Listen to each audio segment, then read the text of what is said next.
Welcome, everyone. Thank you for coming out tonight to this talk on how to become a hospice volunteer. My name is Suzanne Pachetti Johnson. I'm the program manager for Avenues to Wellness.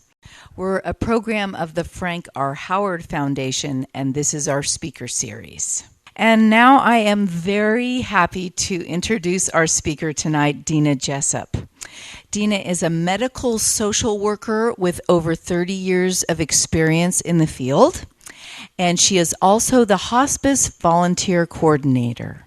So thank you very much for being here tonight, Deane. Appreciate it. Thank you, Suzanne. You're welcome. All right, great. Well, this is a lovely turnout. Thank you, everyone, for coming this evening. Appreciate it. We have a couple volunteers here tonight, and we also have the Bereavement Coordinator, and she's also the Hospice Medical Social Worker with us tonight. So, and at the end, when I'm done speaking, I would like them to come up for any questions and answers. Okay? All right. So, we are Adventist Home Health and Hospice. I am the Home Health Social Worker and the Hospice Volunteer Coordinator. So, I have an outline here, and we're going to go over some of the topics that are on the flyer that you've seen in town.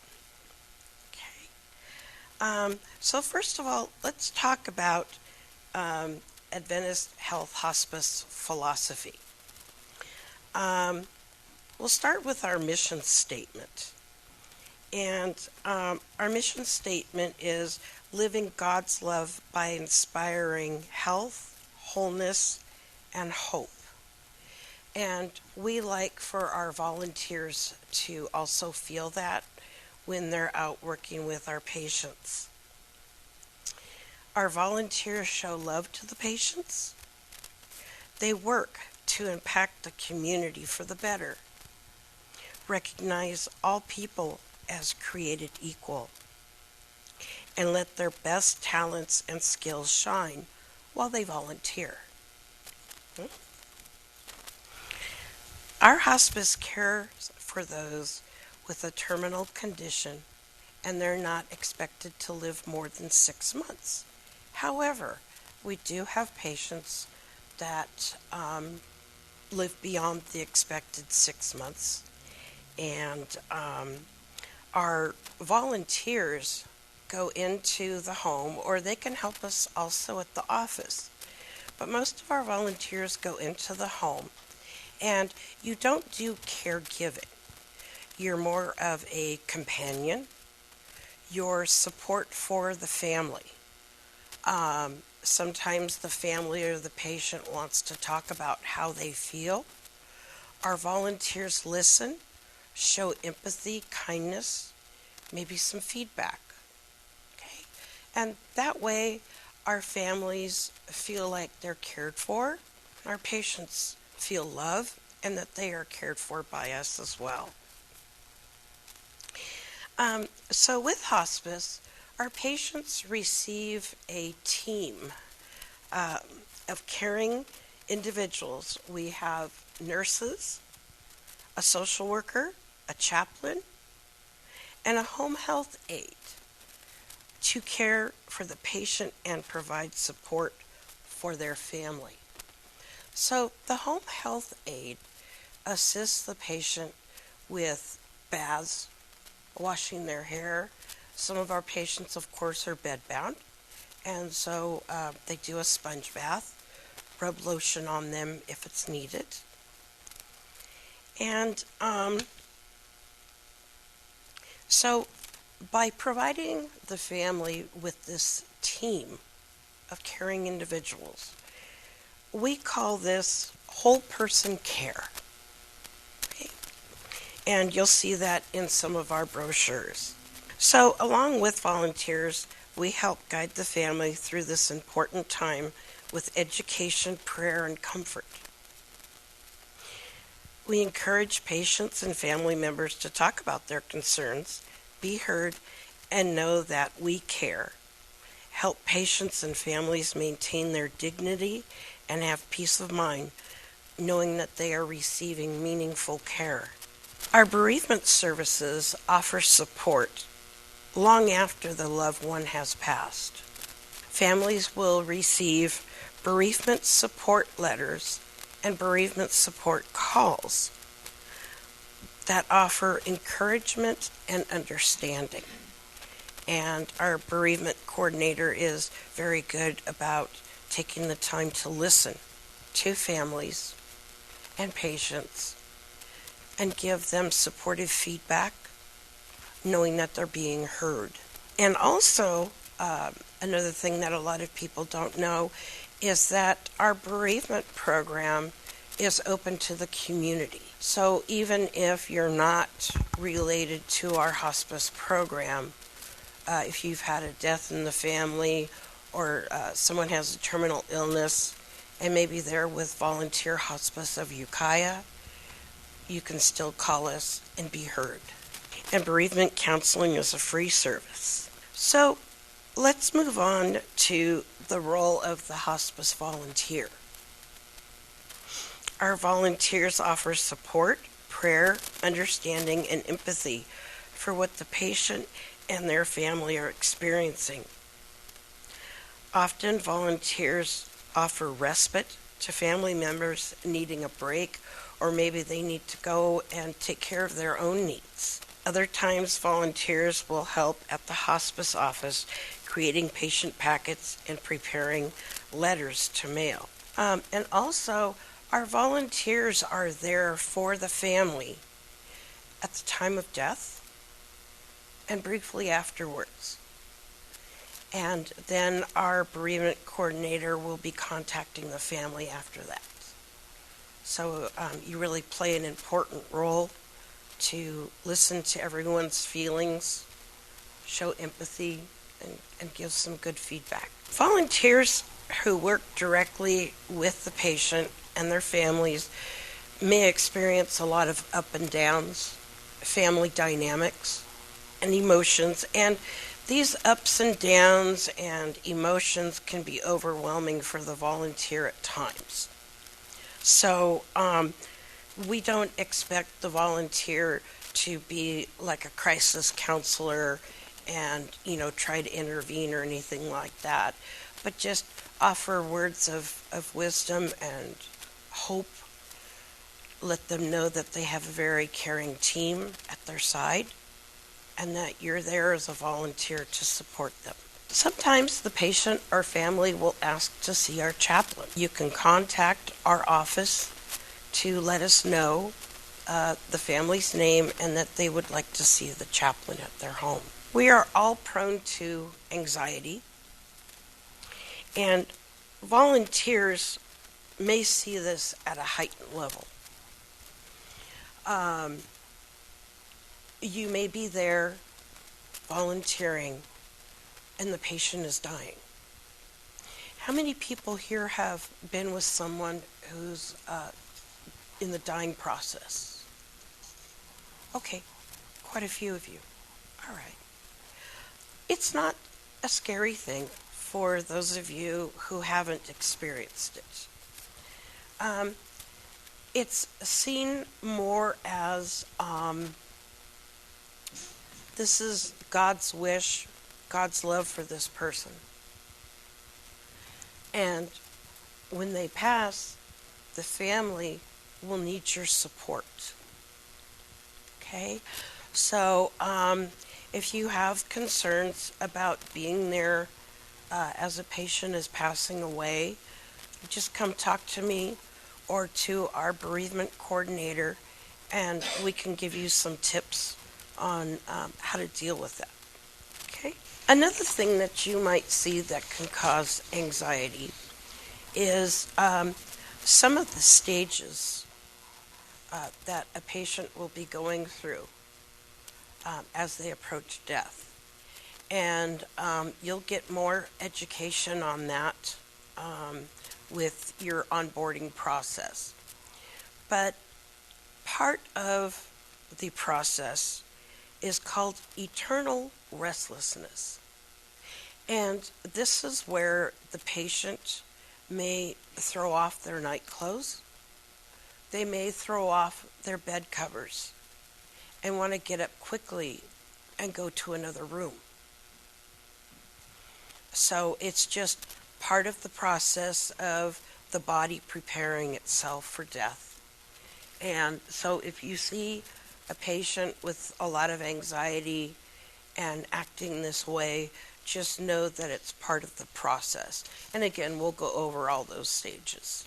Adventist Health Hospice Services views volunteers the same way as employees on the onboarding process.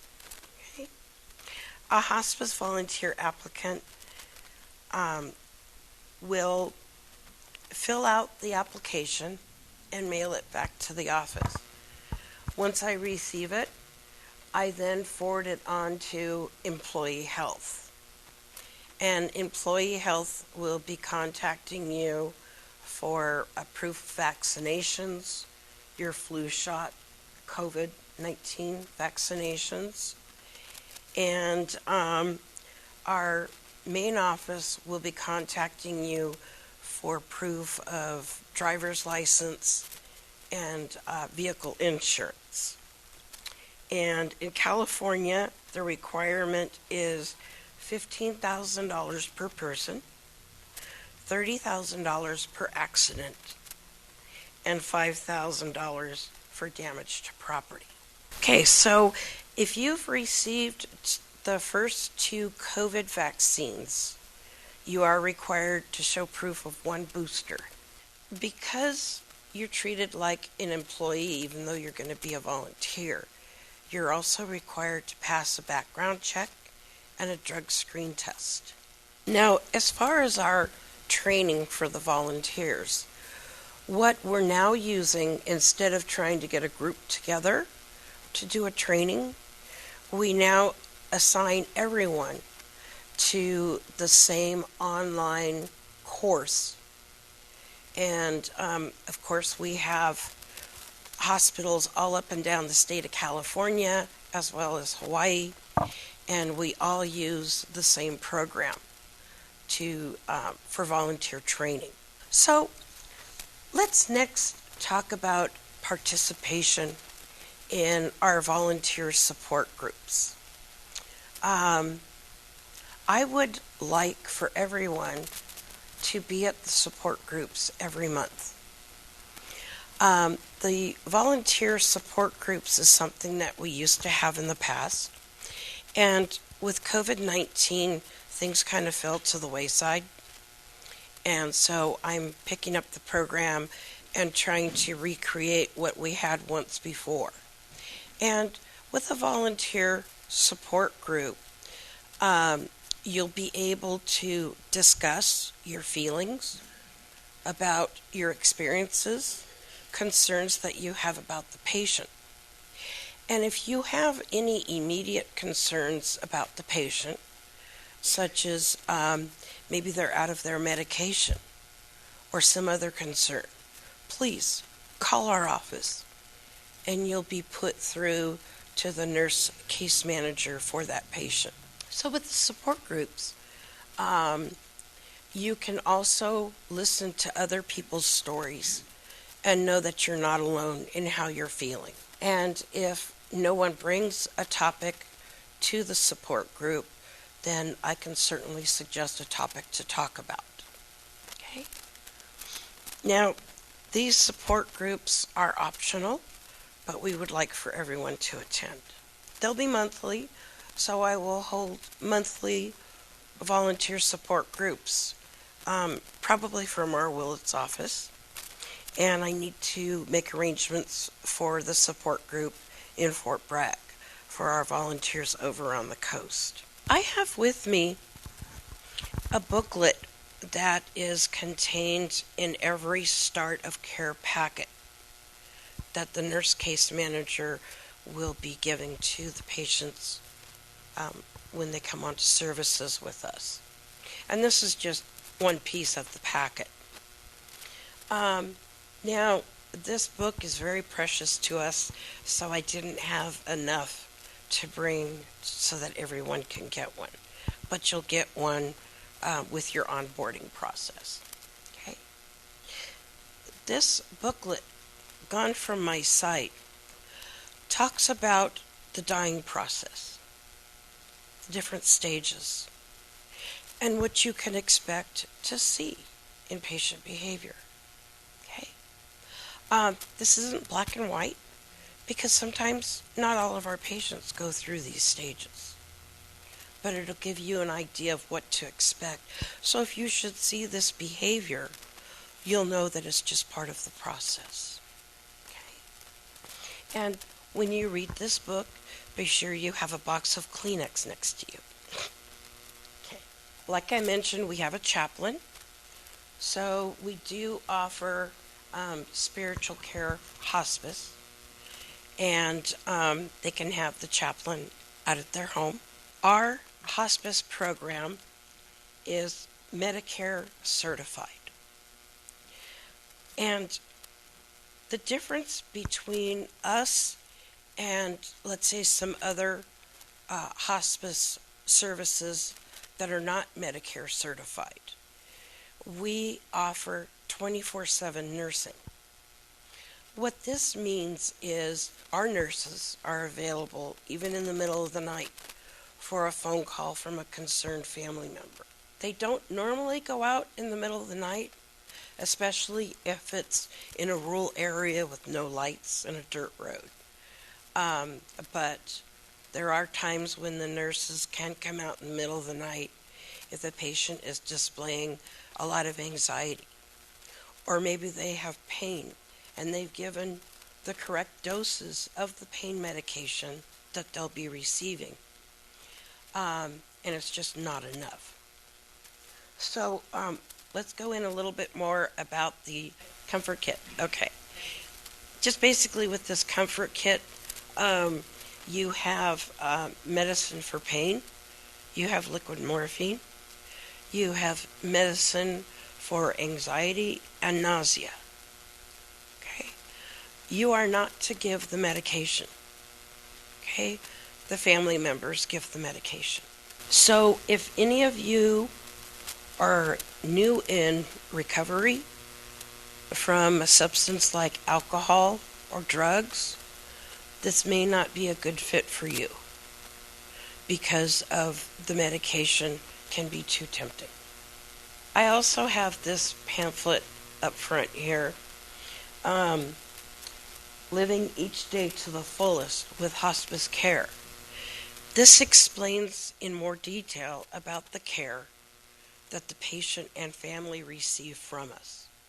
And you're more than welcome to take one and look through it if you wish. I also have this flyer at the front desk. This is about our hospice volunteer program. And it just briefly states that volunteers provide a helping hand, listening ear for life's experiences. Oftentimes our patients like to talk about their life and their experiences. Offer them companionship. Sometimes patients want books read to them, play games, or just someone to sit with them and watch television. Our volunteers provide social and emotional support and someone to share their memories with. Lastly, I want to read you a passage from the back of this book, Gone From My Sight. I am standing upon the seashore. A ship at my side spreads her white sails to the morning breeze and starts for the ocean blue. She is an object of beauty and strength. I stand and watch her until, at length, she hangs like a speck of white cloud, just where the sea and the sky come to mingle with each other. Then someone at my side says, "There, she's gone." Gone where? Gone from my sight. That's all. She is just as large in mast and hull and spar as she was when she left my side, and she is just as able to bear the load of living freight to her destined port. Her diminished size is in me, not in her. And just at the moment when someone at my side says, "There, she's gone," there are other eyes watching her coming, and other voices ready to take up the glad shout, "Here she comes." And that is dying. Right. So I'm going to bring up our Bereavement Coordinator for any questions and answers you might have, along with our two current hospice volunteers. So first, let me introduce to you Ithaca Moore, MSW. And Ithaca is the medical social worker for the hospice team. She is out at the coast in Fort Bragg, and we also have another social worker that works inland. Next, I would like to introduce Fran Saito. She is one of our hospice volunteers. Fran, would you like to come up? Okay, thank you. And Ken Rich, if you wouldn't mind coming up. Okay. And thank you all for being here. Appreciate it. Okay. So, Ithaca, did you have something that you wanted to tell the audience about your role in hospice? I'm so glad to speak to you tonight. So my name's Ithaca Moore, and I'm I roll multiple hats at the agency.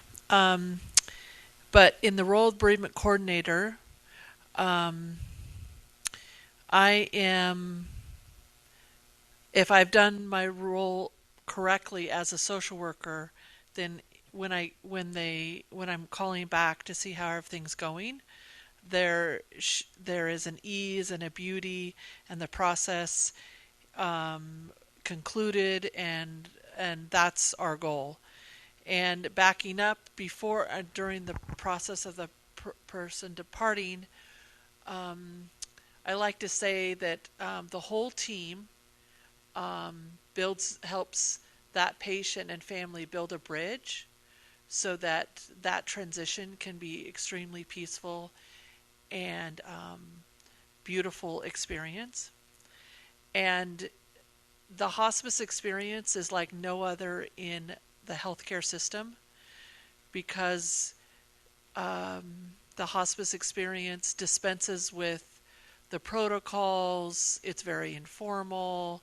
You have this incredible 24-hour support and comfort, and the volunteers play a huge role in that team, and they make it possible so that the family feels that loving support. As was mentioned earlier, it's real important. Well, there is a high anxiety. Humans are just prone to anxiety. We just are very emotional creatures.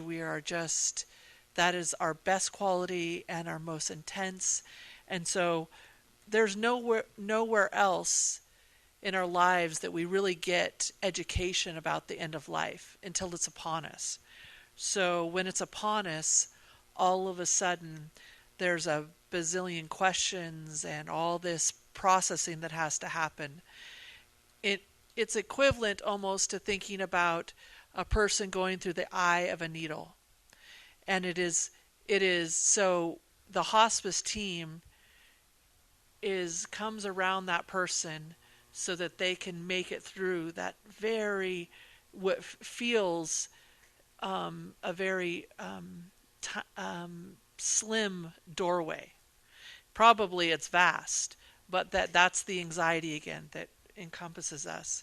So when a volunteer is there comforting, it allows social workers to do a component, or allows nursing to really focus in on the medications. So I just really am excited, and that you guys are out here tonight to hear about this process.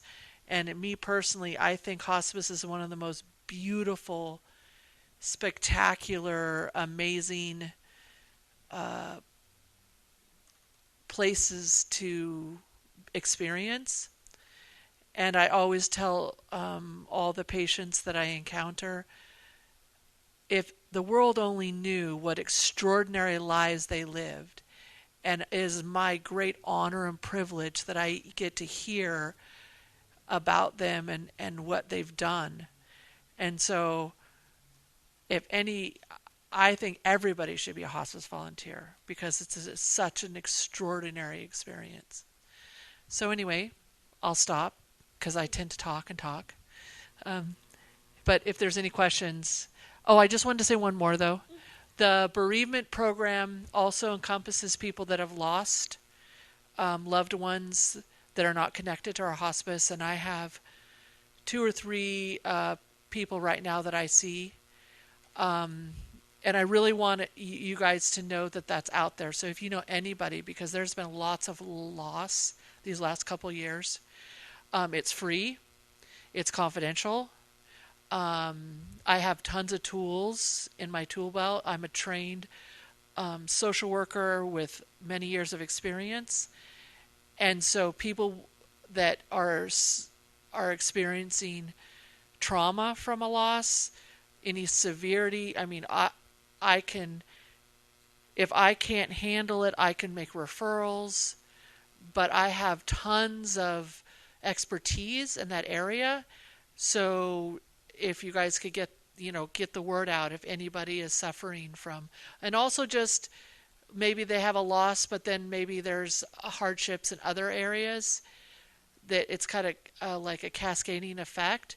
I just really want to put that out there, because the community needs to feel the support, and Adventist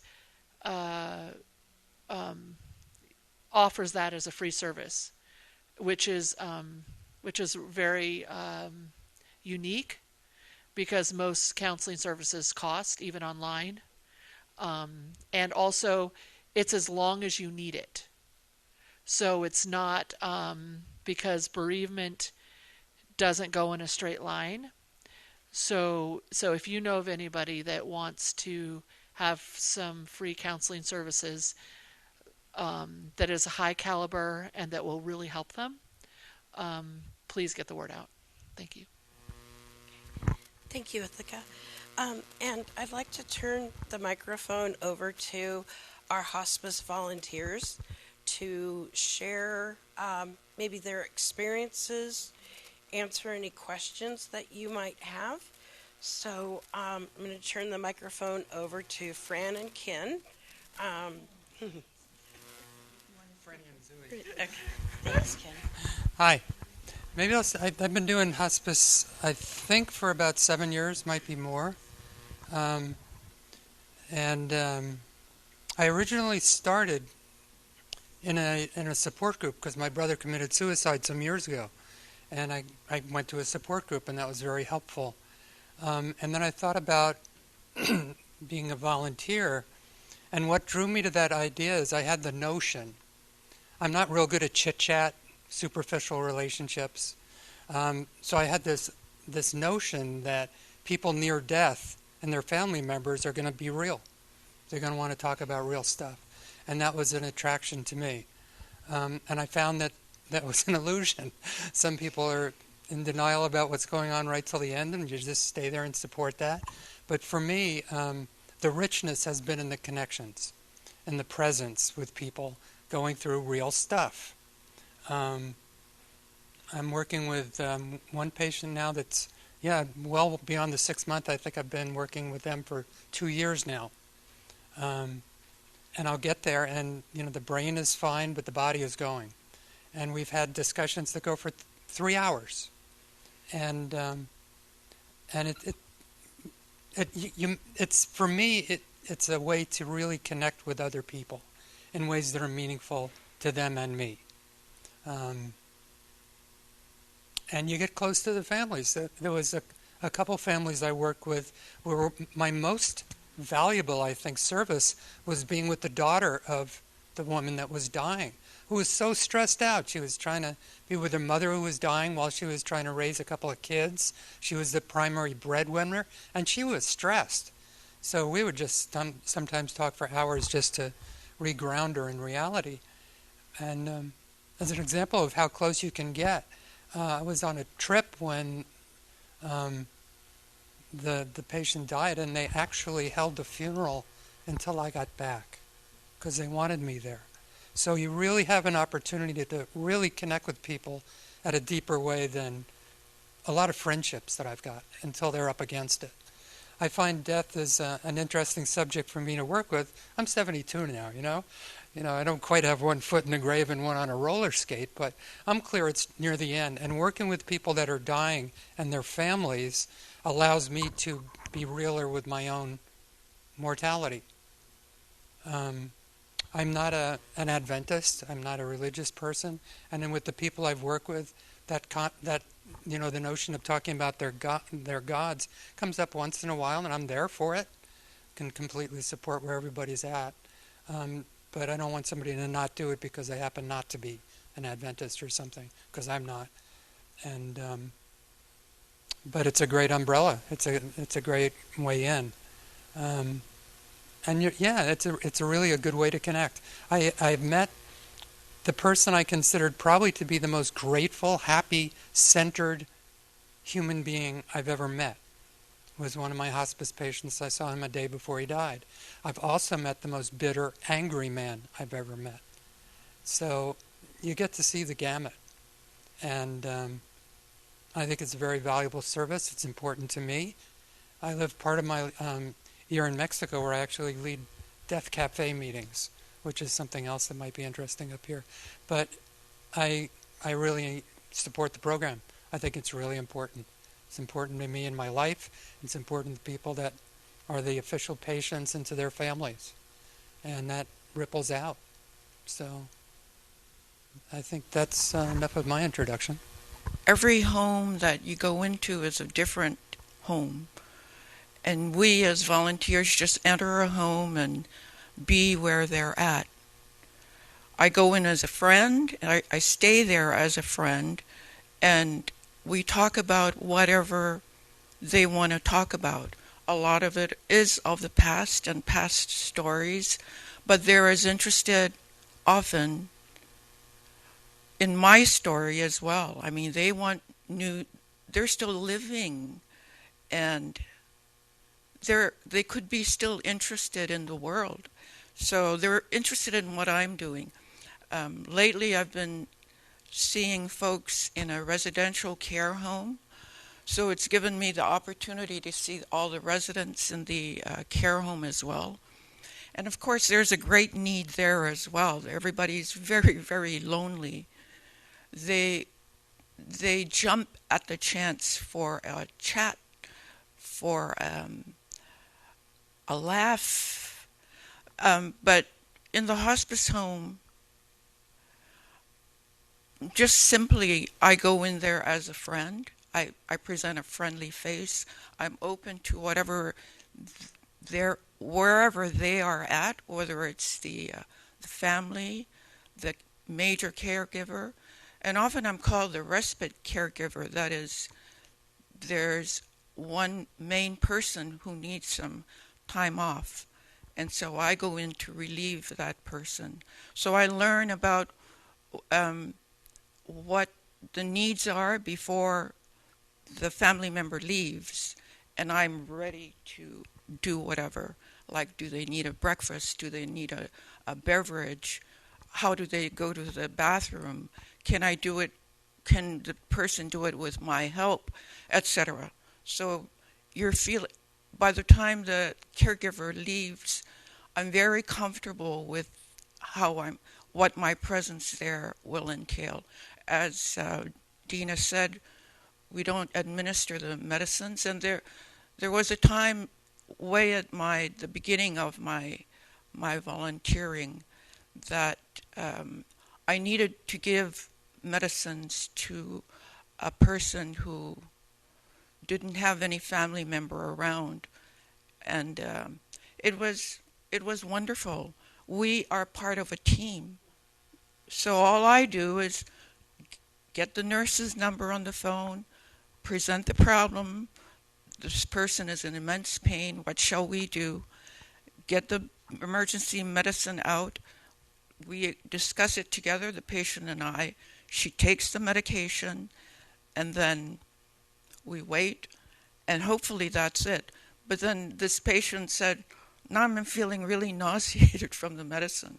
So again, call the nurse up. She's right there, and you're helped every step of the way. It's when we make the initial contact with the family, it's very, very loose. That is, how are you? What are your needs? How can I relieve you? How many hours will you need? What days are good for you? What days are good for me? So it's a very creative kind of setup. And you can go in there once a week, you can go in there twice a week, whatever your schedule is, and what they are needing. I think there was one time when I couldn't do the 3 or 4 days, so I enlisted the help of another volunteer. That is, I went back to the office and said, the patient, the family would like more days. I can't do more than 2 days a week. Help. And they helped. So there's no required time commitment as a volunteer? To reiterate that it's very flexible with volunteers because we don't want to them have a burden. But we do ask if we can know like when their availability and the days so that it's for scheduling. I see.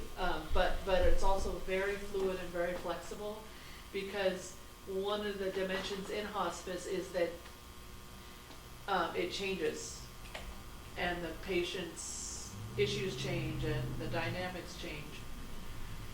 But for volunteers specifically, and I just want to reiterate this, we really want you to know it's whatever you want to give. It could be an hour a month, or it doesn't have to be anything demanding of your schedule, especially these days. People have a lot of things going on. Right. Yeah. Right. There's no minimum, maximum. Yes. And you would just maybe call the court volunteer, Dina, and go, hey, I have this week and I have Monday, Tuesday, or whatever you decide. So, yeah. And most important, we want you guys to feel a part of the team and cared for, because it can, as the veteran volunteers here explain, it can be kind of immersive. And so we don't ever want you to feel like it becomes a job. And in terms of my scheduling, I'm in direct contact with the patient and his wife. So the office doesn't even know when I'm in until they get their monthly statement saying this is the days I was there and the hours Time I card. did. So it just, you don't have to engage in that. It's not, it's because it's a relationship you build directly. And if I can do something, I will. And if I can, sometimes it's just going to the pharmacy, picking up the meds, running it up to them. But a lot of mine is also respite, just giving the primary caregiver a break. I'm sort of encouraging them to take a break. One of my last clients worked in his garden, spent a lot of time in his yard, and then I stayed in the house with his wife, and it worked out fine. He was happy gardening again, and we could create a relationship, his wife and I. I witnessed Brand in that role, and it was just that simple, that he just wanted to be outside because she had huge anxiety if she didn't really know where he was. And so she just kind of slid in like just so gently and just distracted her because she had dementia, and just provided this really sweet experience, and then he could just go out and just be in the garden. So I would. But that was the other thing as a nurse.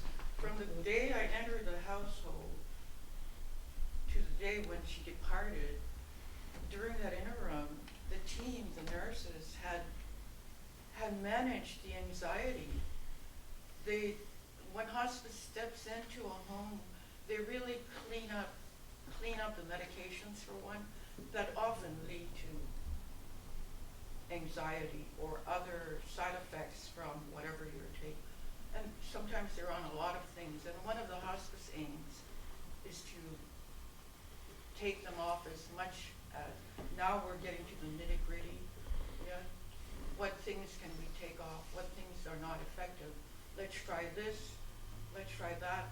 And as problems arise when one is taken off and some other symptom arises, they're just in there with their knowledge of what has worked before, what has worked. And by the time this patient that we shared, by the time I saw her, she was more lucid, dementia. She was more lucid, and she was friendlier. She wasn't as fearful of other people, and she had a huge attachment to her husband and family. I have a quick question.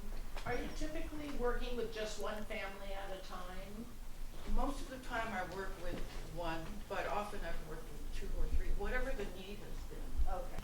All right. Well, I think that pretty much wraps things up. Any questions? All right. About how Yes. long is the training online? And is that flexible as well? Yes, yes. The applicant can go online and do the training as it's convenient for them. And I would say give it a couple hours to do the training online. And But also you that's can go all. to the office, Yeah. if you don't have the computer or you know. Right, you know. yes. I Yeah. do have DVDs, and I do have a few training booklets. So So we thank can you also for do- adding that, yes. Yeah, we can also do it manually, so it can be Mhm. online. We also have terminals at the Willits office that you guys could come to if you would like. Mhm. Yeah, That's great. yeah. Most of all, I just want to emphasize, we're very flexible at the volunteer program, because especially these days, so if you just say, oh, yeah, I want to just connect with people in Willits, or I want to just do some office paperwork, or I want to do, I'm going to ask Deane actually in the future to help with our cards that we send to families. Mhm, So yes. if you want to just do that part, Mhm. and more than anything, what I'm trying to encourage is a community and connection. And also, for you guys to, if you have ideas, like, this next year, we didn't really do a Christmas fair last year, but we will do a program this coming year, and so we were just wanting to, hear what's going on, because you guys are also a connection to the community, and you have your own orbs of influence and interesting things that you bring to the hospice, and so I welcome you guys to. Yes, absolutely. Okay. One more quick question. Yes. Are you looking for volunteers in all three locations, Willits, Ukiah, and the coast? Yes, correct. All three locations? Yes, correct. Okay, Uh-huh. Great. great. Great, okay. Well, thank you very much for coming out. Please help yourself to brochures. There's some pins. I know everybody likes a free pin. And I've got applications also up there for you. So thank you very much. Thank you, Fran, Ken, Ithaca, and Beautiful Suzanne. presentation. Thank you, guys. Dina. Thank you.